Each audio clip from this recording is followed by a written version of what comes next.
Welcome to this little lesson of a concept I call it flying around the kit.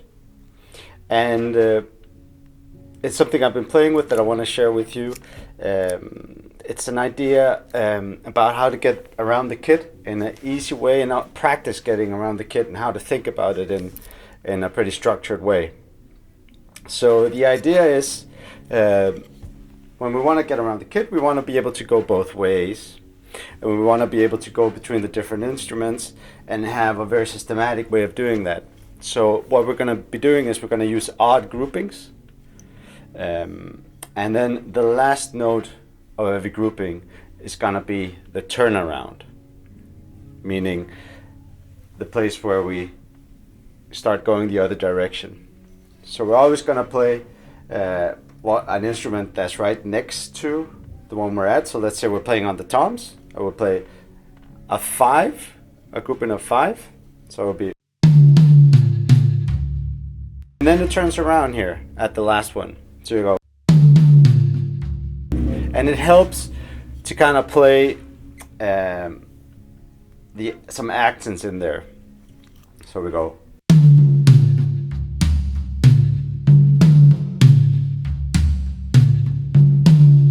We have groups of 5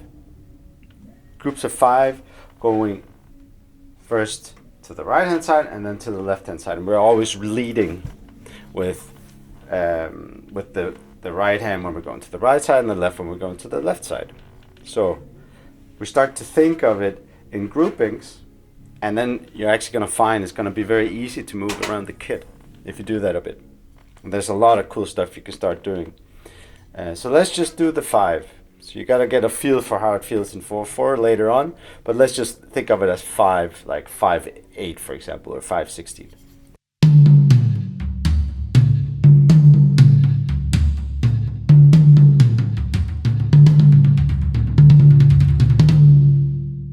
So later on, when you have that in with the accents, you can just play them without the accents. Maybe play them all loud, for example.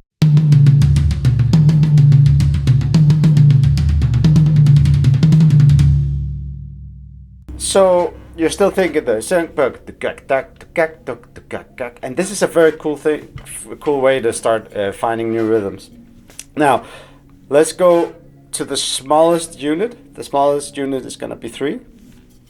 So it's going to be 1, 2, 3, 1, 2, 3, 1, 2, 3, 1, 2, 3. And again, it changes direction. The turnaround is on the last note. So there's always going to be 3 notes on the tom, the instrument, whichever you choose to play on, where you turn to the other direction. So 3 would sound like this.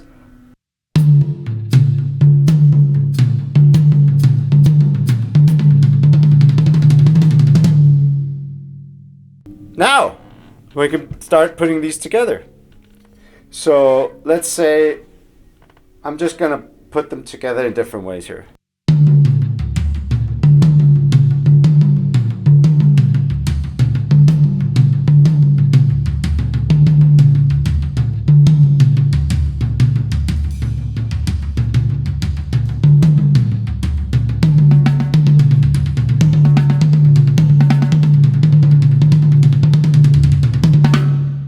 So in the end there I put in a 7 to get all the way around.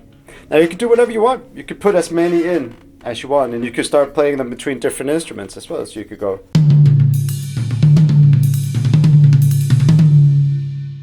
The sky's the limit. But this is a really, really cool way to start getting your body to just move automatically with single strokes around the kit. So to practice this, I have a play along for you. Now let me play the rhythm for you. It goes over the bar line quite a bit. So it's going to be on the screen now, and it's groups of 5, and then at the end there's 2 groups of 7. But one of the 7, the last note of the whole thing, goes into the first 5, if that makes sense.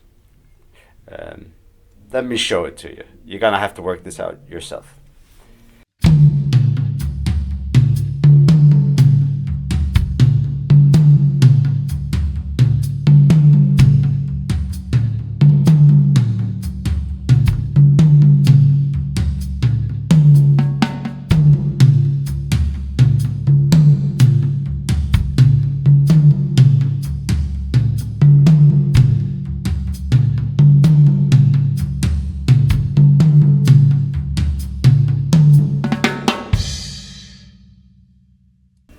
Okay?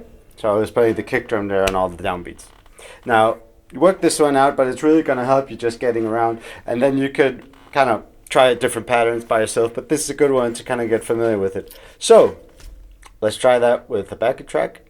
And you can find that on my website.